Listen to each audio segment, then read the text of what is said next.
ક્રીપાંગ, હા પપ્પા. એક ગ્લાસ પાણી આપને. એક ગ્લાસ પાણી. એક ગ્લાસ.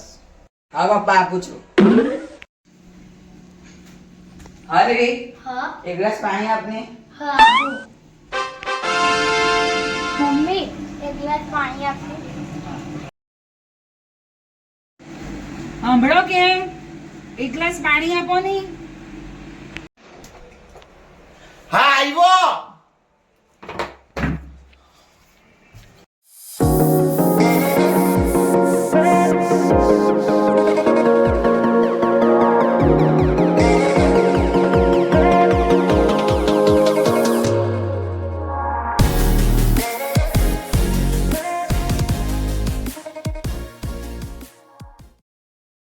આ બાલો પાણી તમારે પીવું હતું ને.